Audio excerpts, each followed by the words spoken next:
আচ্ছা, আমি যদি আমার ভিডিওর কমেন্ট বক্স চেক করি, তাহলে তোমাদের একটাই কমেন্ট আমি বারবার নোটিস করি। তোমাদের ম্যাক্সিমামের বক্তব্য হলো, "মান্নাত দা, তুমি তোমার লাইফের বেস্ট লাইফ লিড করছো।"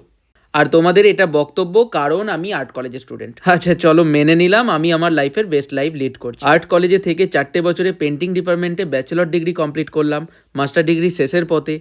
বেস্ট লাইফ তো বটেই, কিন্তু হ্যাঁ, এই লাইফটা পেতে বেশ কাঠখড় পোড়াতে হয়েছে। এই যে ছোট ভাই বোনগুলো, এরা সকলেই ফার্স্ট ইয়ারের ক্যান্ডিডেট। অনেক আশা অনেক স্বপ্ন নিয়ে আর্ট কলেজে এসেছে, কিন্তু তার সাথে অনেক স্যাক্রিফাইস এবং হার্ডওয়ার্কও আছে। আমার ক্ষেত্রেও ব্যতিক্রম কিছু না। নিজের স্বাধীনতায় নিজের পছন্দের সাবজেক্ট নিয়ে পড়াশোনা, তার পিছনে একটা হার্ডওয়ার্ক আছে, কিছুটা স্যাক্রিফাইসও আছে। দিন শেষে আমি একটা জিনিসে বিলিভ করি, আমি কিছু পাই চাই না পাই, আমি হার্ডওয়ার্ক করতে জানি, আমি খেটে যাব, সাফল্য আসার হলে নিশ্চয়ই আসবে। আর সবশেষে একটাই কথা, আর্ট কলেজই সব নয়, আর্ট কলেজে এসে কি কি পেলাম এবং এখান থেকে বেরিয়ে নিজের কতটা জায়গা তৈরি করতে পারলাম সেটাই শেষ।